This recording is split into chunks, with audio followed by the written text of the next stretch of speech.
Good volume.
Sensei, can you hear me? Yeah, I can. It's weird seeing you get instructions like that. I didn't realize I was there either. 2009.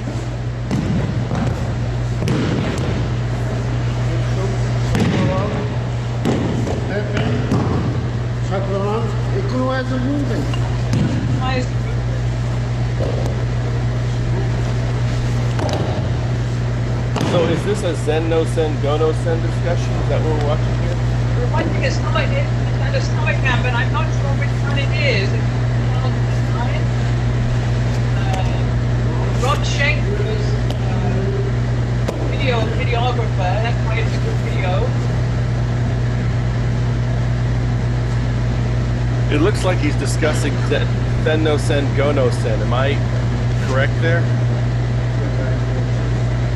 What? Did you hear the question? Sensei, can I suggest that we turn down the sound of the video? Oh yeah, can we turn the video sound off? You can just probably adjust the sound on your end. Here we go. Sorry. That's okay. There we are. Okay. A question for George. So just out of curiosity, this looks like it's a Zen no Sen, Go no Sen demonstration. Am I off the mark there? Oh, I see.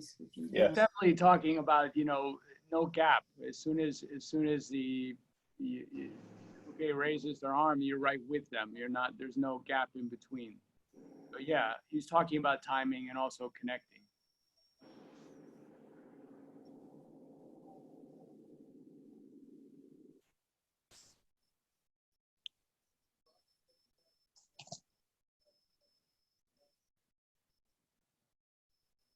And blending with the attack as it's initiated before it actually fulfills itself into an attack. So the response has already happened.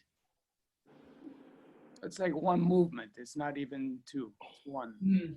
And the thing that Sensei is so amazing at is the feeling that he has in his body as he's executing. There's no tension whatsoever. He's so solid at his core, and his arms are so relaxed that he's potent as he moves in. Mm-hmm. It's incredible to watch.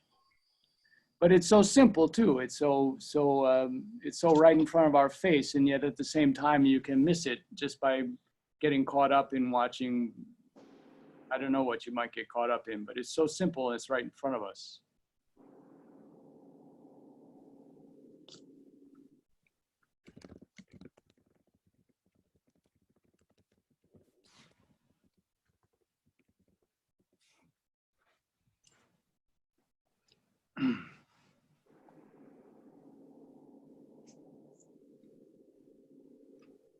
That might be a good part to listen to it right here. See if we can hear what he's saying. Whoops, I want to go back there.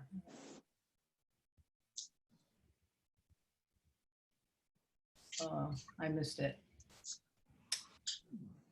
Sorry. Edit, maybe.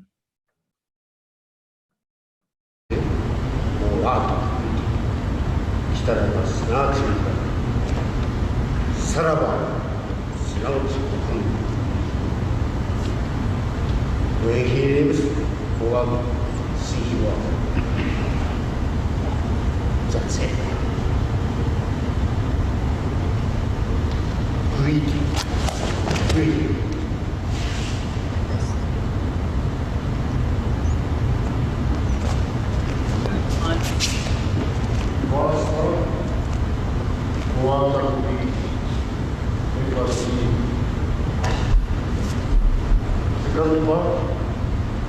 When he lives or see what.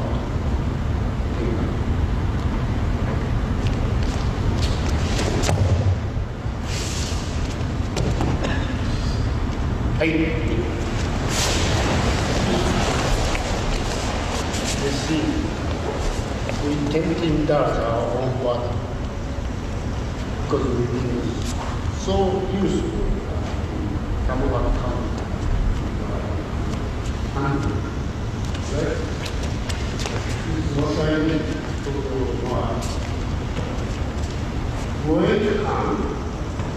When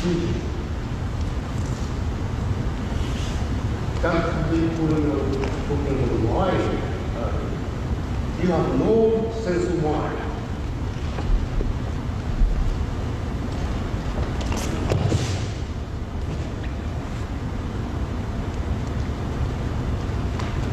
Connection. Invisible connection.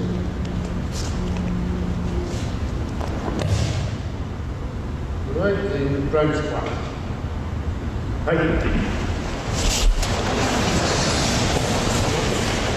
Live connection. Not to look at it. Live. Sensitive live connection. That's what we have to do that.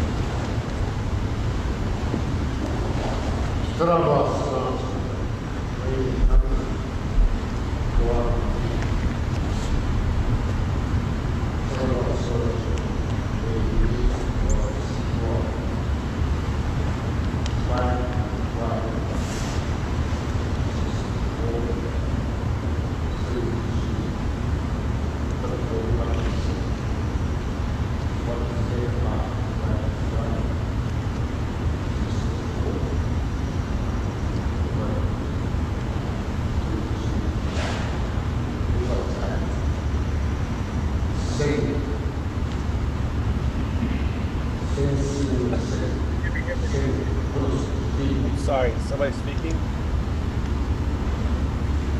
I heard something, but I don't know who it was. I don't understand. Mr. Walker. Oh, gee. 5 plus 5, 10.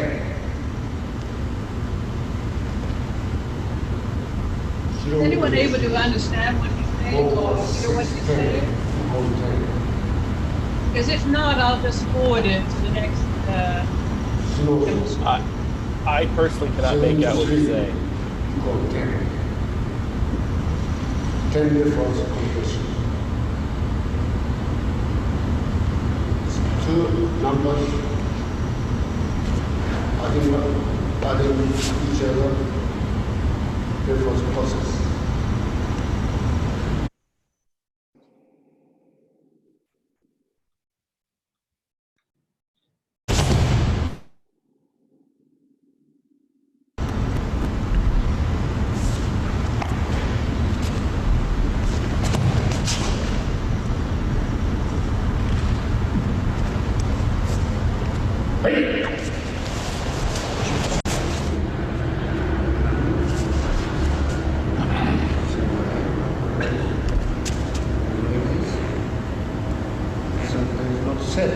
Yet.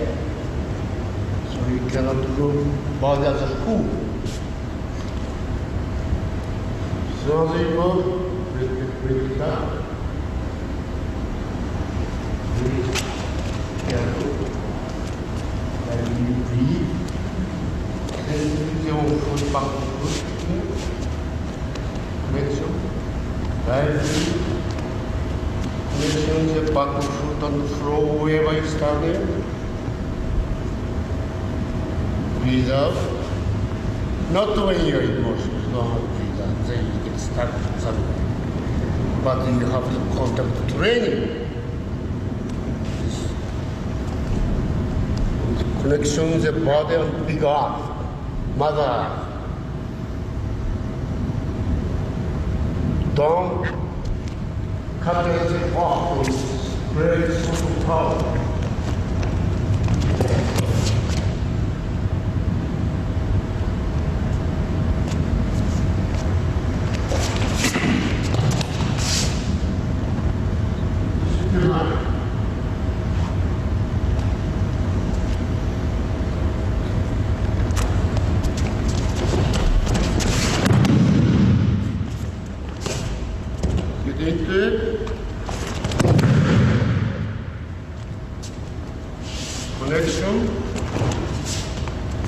Connection heavy. Right down. Hi.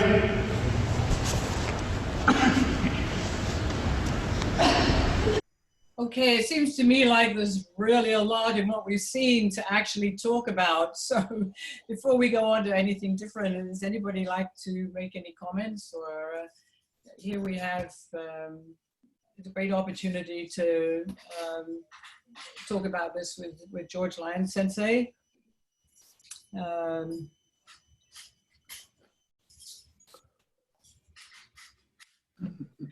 Well, I would like to hear George Sensei's thoughts on what Chiba Sensei is instructing. I know There's a loaded question. Yeah, it is. It's not a very specific question, is it? I think he's well, like I don't know if you could hear me before, but what I was saying was that what he's showing is really so simple, but but his training, his own way that he's able to keep things so intense while being so not tense himself, so relaxed, so at ease. His core is, if you can see the way he handles his core is so solid, and his arms are so free and heavy just on their own, without him and making any extra effort, right? So he's able to close in as if it's one movement as the uke comes toward him. There's no gap between him and the uke at all. And that's partly the ukes too, that they're in tune with what's going on, that there is no separation between them. It's one movement. I hope you can see that. And in the sense that it's martial to be able to connect with someone like that, and have no gap whatsoever. And so not everybody can do it. Not everybody can connect like that. So you need an uke, like Sensei has taught sometimes, that you can't just train to, having a good uke is like having a fine-tuned instrument. You can't just pick up anybody and have that kind of connection, right? But you know, if you have someone that's been working a long time to connect, and Sensei showing it right in front of our face, we get to see a varying a connection, and that's pretty simple. Sensei's getting older here, and his movement is very precise, no wasted effort, and it's quite beautiful to see. When he was younger, it was much more dynamic and maybe even brutal, but now he's showing the subtlety as he's getting older, and it's amazing to see it. That's my take on it. Thank you for that. I noticed it in the beginning when we were watching. That was such great video. It was up close. It seemed to me that he was really pressing upon the idea that the weight needs to come from underside. Your elbows stayed down, and you can see that his shoulders were completely relaxed. In fact, he made a point to show that the elbow stays down, the shoulders stays down, and he was integrating the movement with his center. As he moved in, the movement was coming from his body, and the arms and shoulders were down and relaxed. That's what I noticed. Sure, easy to watch it and see it. Maybe not everybody can see it, but harder to do, right? to manifest it yourself. In a previous portion of the video, I think he was discussing something about connecting with the earth. It was a little hard for me to pick it up, but I got the impression he was talking that all of the movements come from your ability to connect with, I think he called it Mother Earth. Was I hearing that correctly? I think so. He was talking, I couldn't hear it exactly either, RC, but he was saying something about his feet. And he used to, in the old days, say that imagine there's an eyeball at the bottom of your foot looking around on the ground, and also an eyeball. It's a strange image. I don't know why he used it, but maybe that an eyeball also would be delicate, and you can't go stomping around on it. You have to move lightly, but surely. That's an interesting image, because what came to mind for me, and I haven't heard it before, is that if you have an eye on the end of your toe, it's actually seeing things first. So you've got to be aware that the foot itself and even the toe is feeling and sensing what it's moving into as well.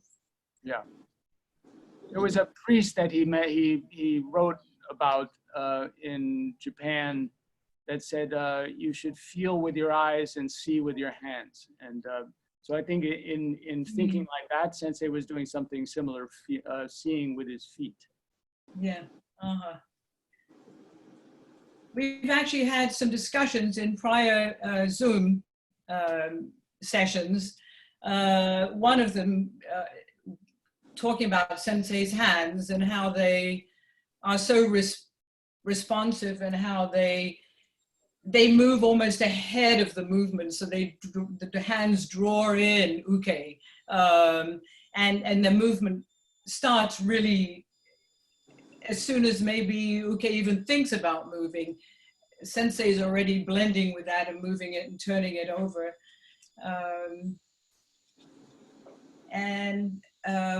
With regard to the footwear, we also had a conversation about structure and Sensei's alignment through his spine and how important that was to allow the rest of him to be relaxed, to have that relaxation of his upper body and to be really grounded through his feet. That his spine was a really important part of the whole development of the body, of the Aikido body. Mm-hmm. Can we go on a little bit?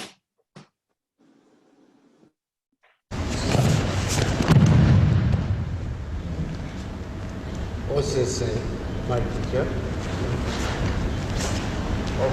often said,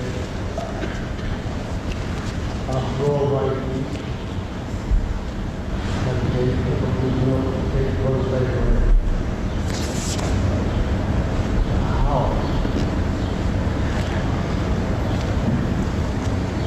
After all I did, is probably not take one second. Therefore, do not carry out training here. Never argue your strengths. That's his teaching.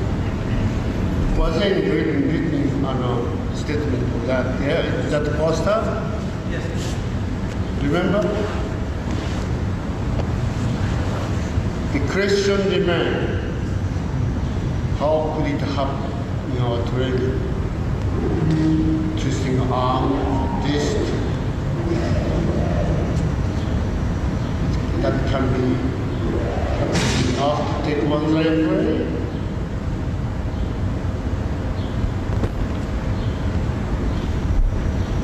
Where do we find that kind capability or technique? Where is it? Have we lost?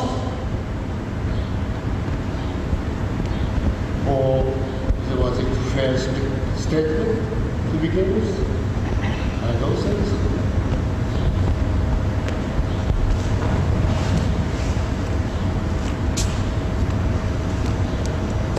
It's been hidden. It's been hidden.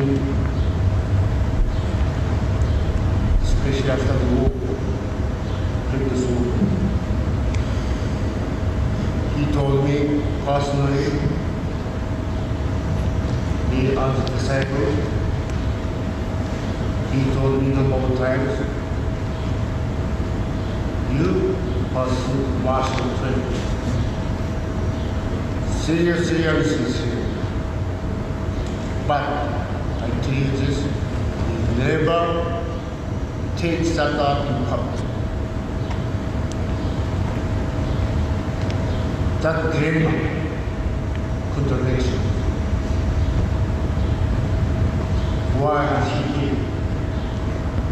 Why does he not want to expose it to public?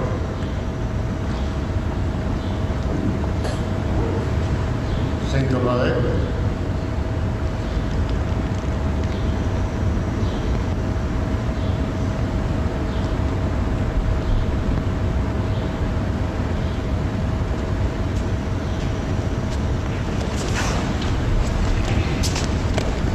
Kind of atari. Strike your own back, not fist, not feet. This is a technique called kind of atari. Strike opponent on the spot. Right. at me. Remember in the Boston Union next time, we did this? The guy was adding strength, unfortunately. Because math makes what's even. My one was the other side didn't go down number of times. So he did it. Big damage is broken. Do you know what these little cages are for? Not for beauty purpose. It's a shell.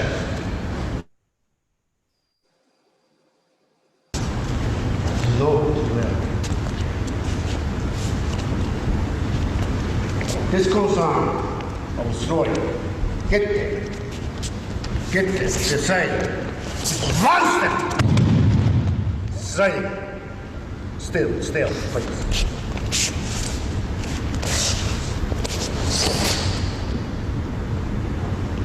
Light. Spawn. Bounce. Don't get stuck. Height.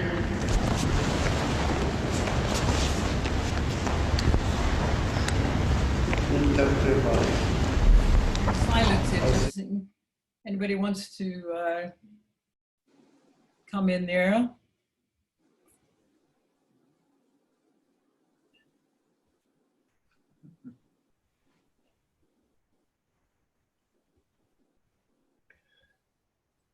I'm sorry, but I always thought of this as like a linebacker move.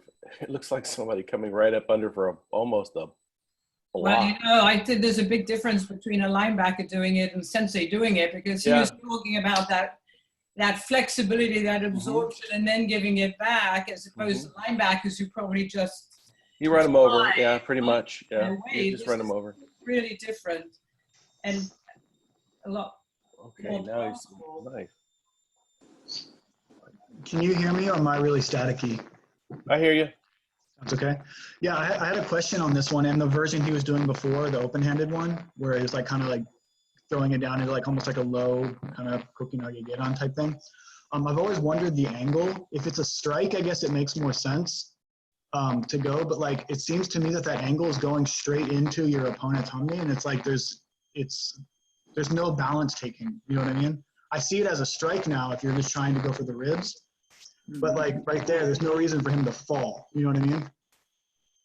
So I'm curious what the angle is that you're actually approaching. Like because if you watch like where his back foot is, you basically you're going right directly onto your hummy. That make sense? Mm-hmm.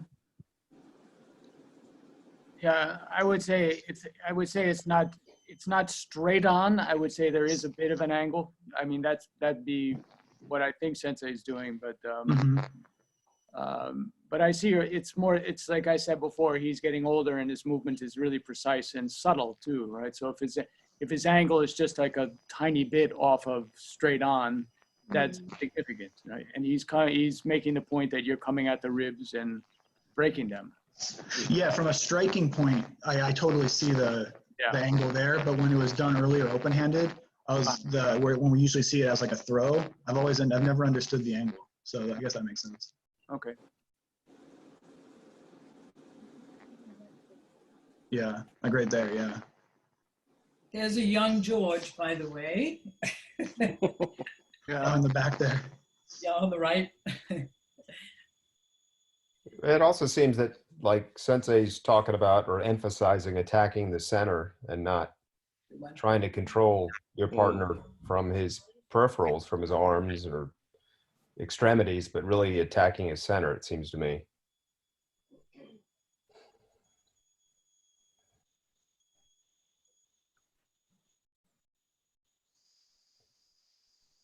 What was it he said to me? He said, no wasted movement, or make the movement efficient. There's the shortest distance between A to B. Don't go off course. Very direct. This, you really see it here.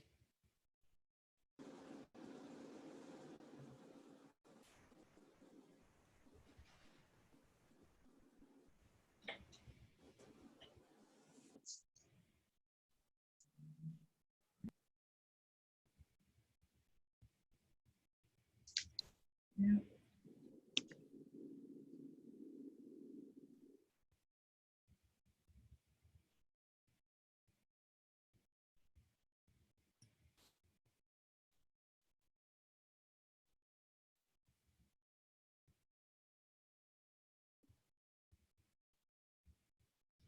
Does that look familiar, everybody?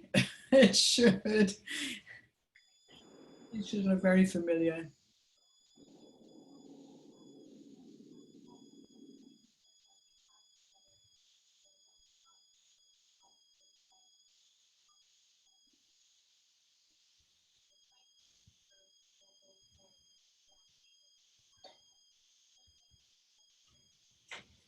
Oh, let's see if we can hear something.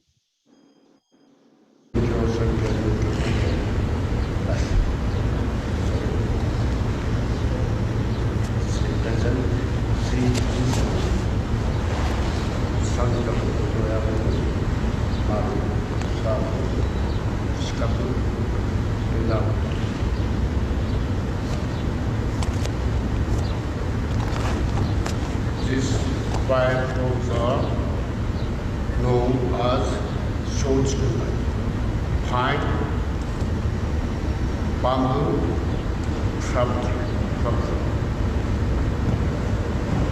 Present three different tracks.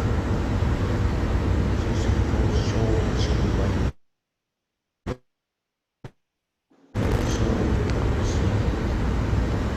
Pressing.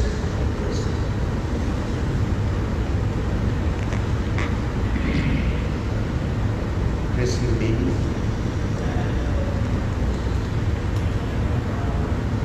Fine. Represent in our culture and evergreen.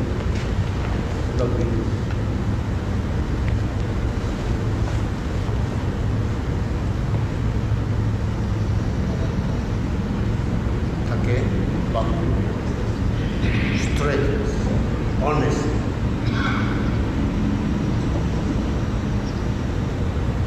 Pure. From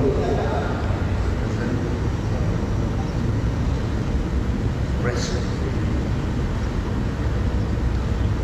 Shoulders up. Flower.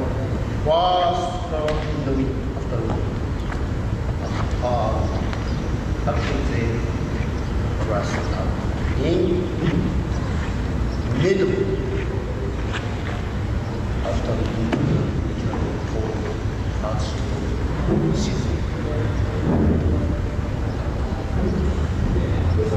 so it represents courage, endurance, loyalty. After all this flower, is symbol of blessing in my culture. That's my name.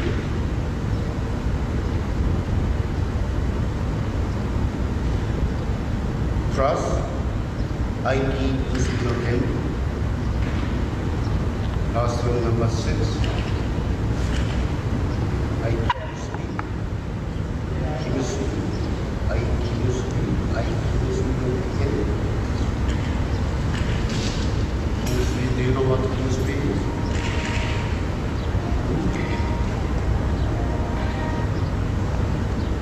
Connection. Something beyond visible.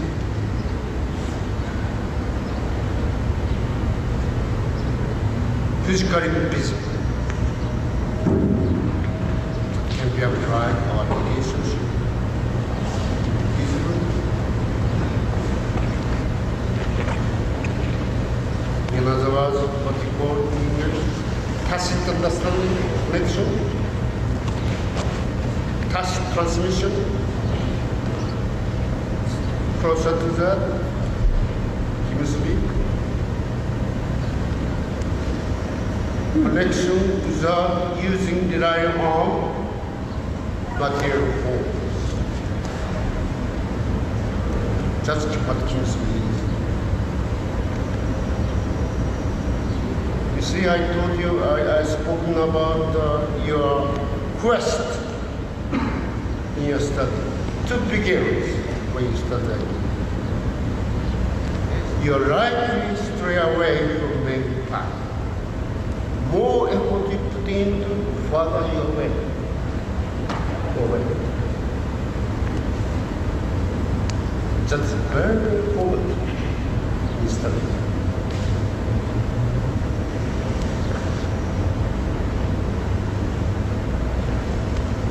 There shouldn't be many questions. Single most important, substantial question that you must have.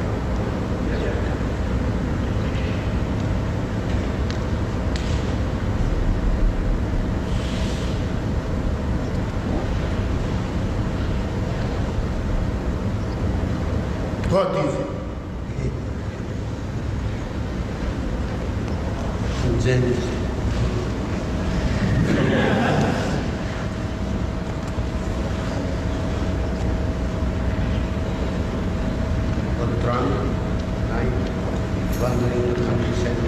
George, I saw you smile. Right.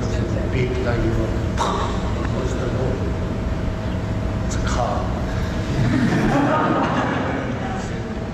Whoa. That's how it's works. Simple. Move. What's good, Chiba? Move. What's again, Chiba? What's a move? That's all it takes.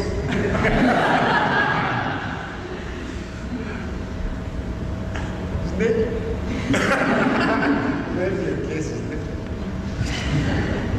Tissue Yamaoka famous sword master worked for the one to move 15 years getting answer. Oh my God. He lives only 54. About the time life was short. No Yamaoka tissue.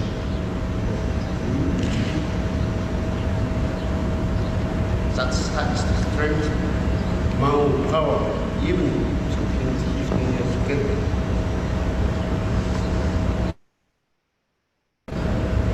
One, before it happened, he could not face his master physically. He struggled so hard, suffered so hard. Face to face, he just no. Master told him to do anything, back up against the wall. Finally, dropped the sword, all strength. Nothing. That again repeated. Once he passes score, one day, bam, something happened. He knew. So he survived. He must kill the brother. Just the place. So he must talk.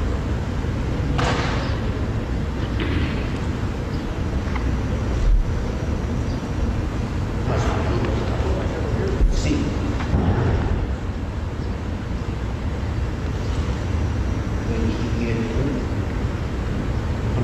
Serious.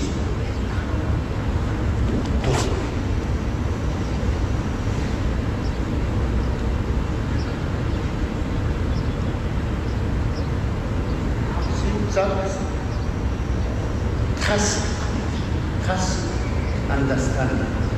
You don't have to bang sword against one. When you see, when you see.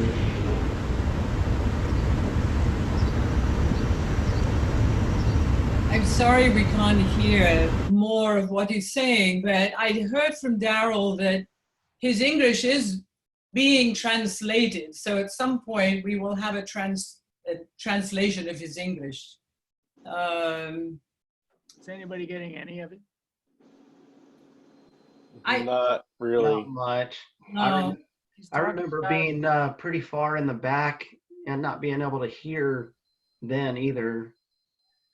I didn't get much of it. Are you talking, George? George, I think, George, you're on mute.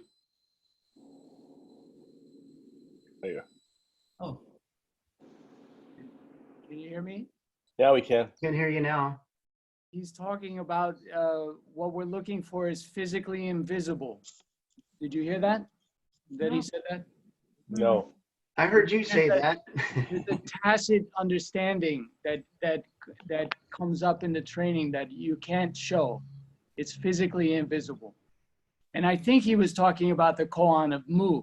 Was that what he was talking about? And he's saying the answer of mu is like a cow, and he's making a big joke. But the thing is that when you answer the koan correctly, it's understood. When you have the understanding, you can't see it, but it's understood from someone else who understands. So he's talking of what we're looking for is invisible, and the more you add on to it, the further away you get from it. So like the idea of self-improvement and adding more to and more to until you get some polished front is not what you're looking for really.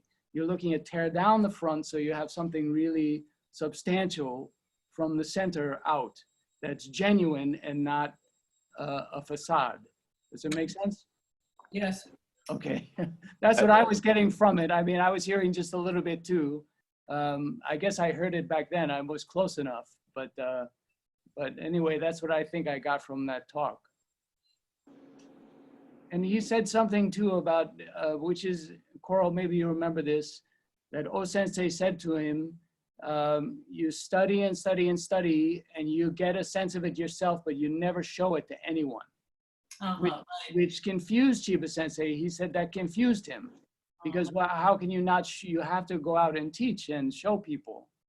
But so that's a koan for you too, for all of us. He's giving it to us too. He said, you should think about that. What is it? Maybe too, we watch Chiba Sensei, and from my point of view, I feel like he's showing it to us every single time. And whether you can see it or whether we can see it or not is the question. And that was always Sensei's big line to his teachers. You know, you're not seeing, you can't see. You've got to develop eyes to see. And he's not really talking about that physical eye contact, but yeah. So it's interesting. You aware. I remember this camp. It's interesting. Who said to get this video? Daryl was talking to me about this particular class, and I said that that's what I would really like to share with, you know, in this group. Right. I mean, he's talking a lot more than he used to talk in the old days, as you know. Right. I mean, there wasn't this much talk ever. That's why someone is working on translating what he's saying, so that we'll be able to read it at some point. I do have an experience I'll share though about mu and Sensei talking about mu. And I truly heard him go through a number of mus like he did this time, but then he ended up, or he came out with a mu that sounded just like a cow. And it was just amazing. And it was like him letting go of anything that was consciously human and allowing that sound to come out. I was just thought it was such an amazing sound. I wish that it could have been recorded, but it was, there it was just for a moment. But that was Sensei's ability. I think I also remember at this camp, he talked about that O-sensei had asked him, how do you strike the center of a circle? Remember that, Coryl? Yeah. I remember that. And he really puzzled about it. And I think he even said he went out and sat on a park bench and he was sitting there and he got the answer.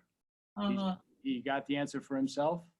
And he never said anything to O-sensei. He just thought O-sensei would know.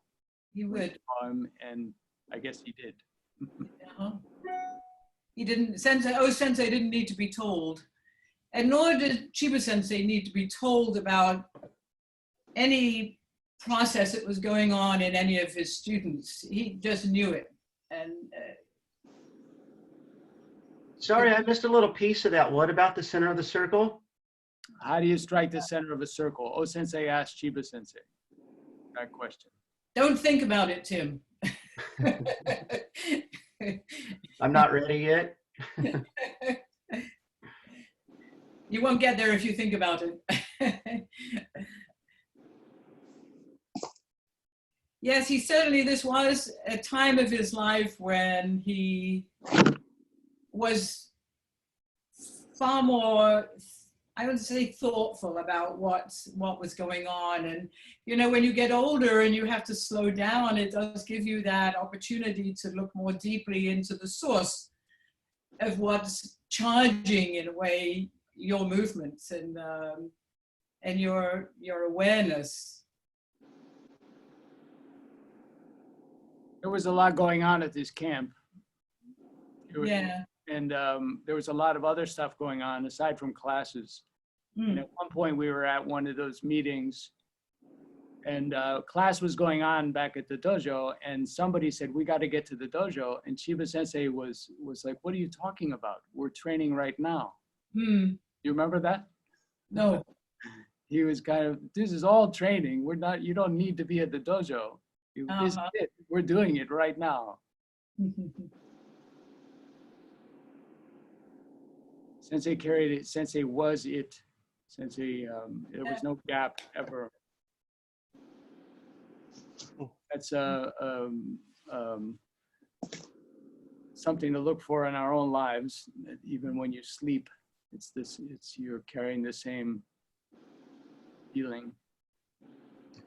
Well, I tell you, it was really interesting to see this side of him. Even though I couldn't hear much of what was going on, it was a very different side of him than I had ever seen before. Although, you know, I hadn't spent a lot of years with him, but it was definitely a different experience.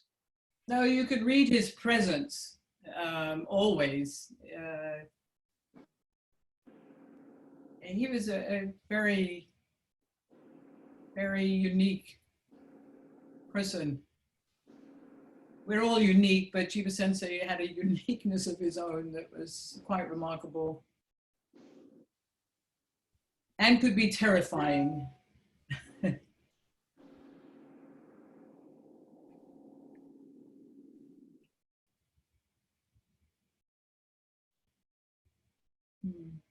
Well, how are we doing for time? Oh, we've still got 5 minutes.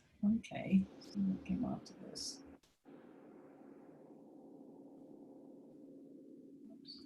One thing I maybe will say that, I don't know how you'll feel about this, but Sensei was a remarkable man.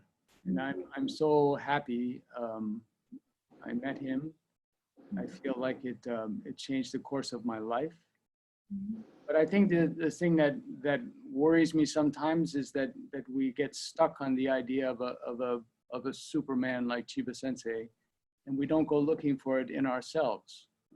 That hopefully what he gave us was a way to work with ourselves and find that in ourselves, and not go looking for something in someone in him. He was remarkable, right? But so it's like Coryl says, so are you. Right? And now we have this this path that we can work with us in a similar way, you know. And whether we become, as in our culture, it seems to me that if you're not paid really well, or you don't become famous or something, you think like what you're doing is not important, you know. But this practice, the quiet practice, the unseen practice, the thing that we can't really touch, the tacit understanding, right? That's what's important for every single one of us. And find the O Sensei in yourself, find the Chiba Sensei in you. And that's what I think this path is that we found through him.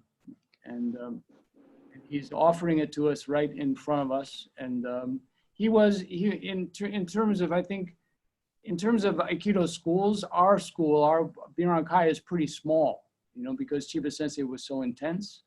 And you think like, well, he was such a famous teacher, and he was, but really not that many people came to train with him when you think about it. And so not to get too caught up in that, in him as a man, but more what you can find in yourself through the path that he left for us. I hope that makes sense. I agree with you. And, you know, I think it comes down with Chiba Sensei never wanted you to try to be him.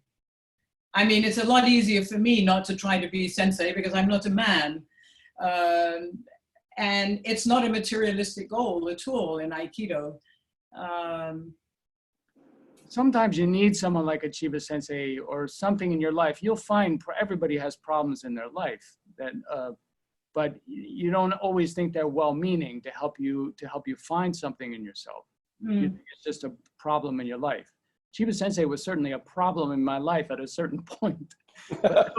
I always thought he meant well for me. I thought he was trying to get me to see something. And I think at the time, I had a pretty good show. You know what I mean? Like I had cultivated a certain show of who I thought I was. And Chiba Sensei just tore that down. And that was not an easy time for me. But I think what he gave me was a chance to know myself genuinely, not with like some self-improvement, sure, you know, but that self-improvement can make your show bigger and bigger and bigger, and not find a thing in yourself that it is not that. It's not that you're so good at this or you can make public speaking, or it's that you found your essence of yourself, the thing that's invisible. I think that's what Sensei's pointing to here. And that's the value of our practice that you guys, all of us, have found. And to not waste a minute, get in there and go fight your own demons. Drop your mask and get on with it. You know. I think that this brings up for a future time a really interesting, maybe thought.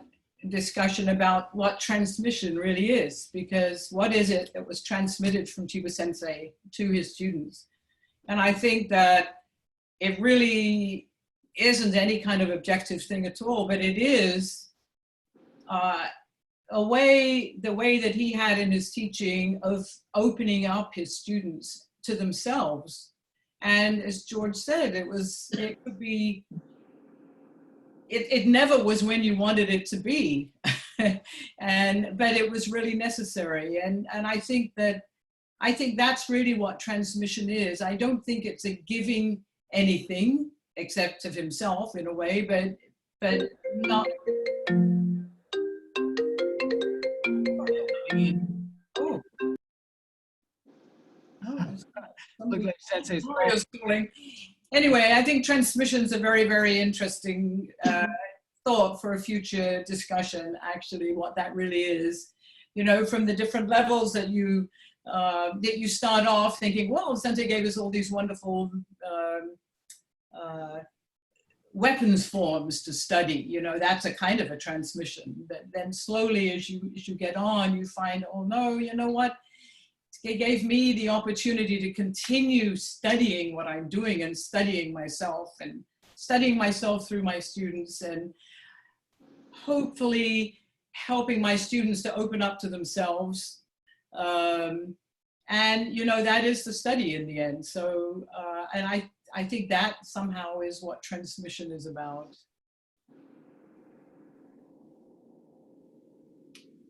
Wow. George, it's really great to see you, actually just to see you and to hear you and to have you, you know, looking in on Chiba Sensei with us. Well, thanks for inviting me. This was interesting. Any other questions or anything? Everybody's okay? Hi, Jan.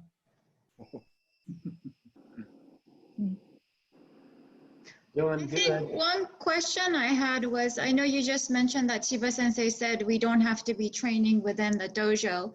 Now that we can't get to the dojo, do you have any suggestions for what we could be doing to develop ourselves? I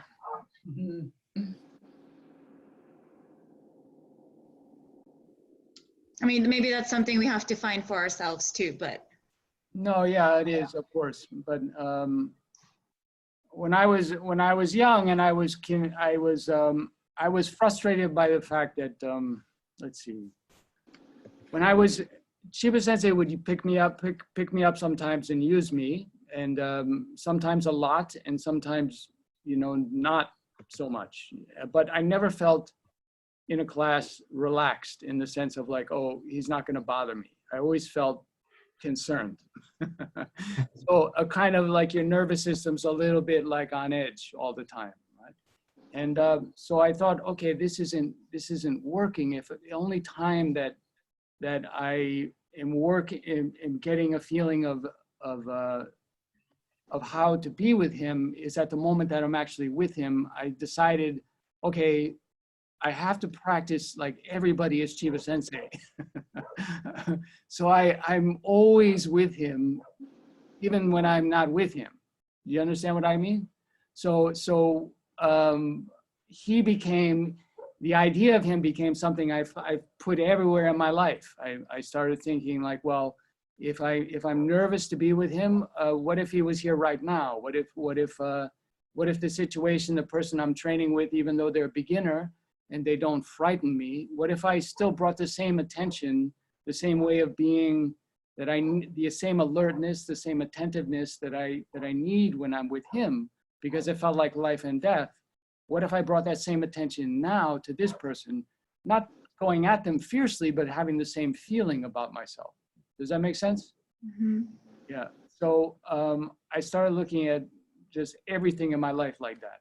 So even though we can't get on the mat and train right now, we can still bring that sense of ourselves to other things in our life, whatever it may be. I think that what Sensei did was he was very creative in the moment, interacting with you. So like, how can I say this? So he said once that commitment without attachment is freedom. And so when he would come at you, he was completely committed, but it wasn't in a way of that he wasn't responding to you too. So at the moment he's executing, his imagination, everything is coming to bear on it, but then he's interacting with another human being on the other end that can receive it up to a certain point. I hope I'm making sense. I'm not sure if I am. So then the next moment comes and he's interacting with that moment, being creative, using imagination and everything else. And then the next moment comes, and then the next moment comes. So being free, being fully committed, but being free of the outcome so you can really be there for the next moment. That's what Sensei was doing all the time, it seemed to me. On and off the mat, all the time. And having that kind of commitment without attachment was a bit frightening sometimes too for someone who kind of had an agenda. I hope that things work out like this. Sensei didn't always go that way. So maybe at this time, with everything that's going on right now, we need to be fully committed to whatever's happening and be free of what the outcome may be. We don't know. None of us know what's going to happen. And that's kind of scary, and it's also kind of exciting. You know, I don't know where this is going to go, but I miss everybody. I miss everybody in my dojo. I miss handling people and working with them. And I can feel that in myself, and I'm wondering, like, what should I do with that? So I guess I have to be, again, now I have to be creative and committed, even without attachment, even in that area of my life. So I don't know if that's helpful. I don't know if I said anything that made any sense whatsoever. Yes, you have a very strong Zen practice too, George, which I think is very helpful, and one of the reasons that Sensei opened that as a practice for us and took us in that direction. Yeah, I think once this, they say that we may be social distancing up to 2022, and I was thinking about, okay, how is it going to be when we all start coming back to the dojo? And I thought, well, because we're in Chiba Sensei's lineage, we have a strong weapons curriculum. Yeah. We also have Zazen, so we have a way to come back and start training with each other before even getting to body arts. And this time maybe is something is gestating in all of us that will either make us hungry for that or bring Aikido that we've been practicing in the dojo all these years into our life in a daily way. I don't know what's going to happen, but I hope for us. Sensei carried it with him all the time. He didn't carry it with him, he was it. Can we do that? Why not? That's the most difficult lesson of all to absorb, but I mean to live, but it's probably the most important thing that's come out of Aikido training for us. And yeah, if it doesn't come out of the dojo, I don't know what it's for. It's gotta go everywhere with us, inside ourselves. Yeah.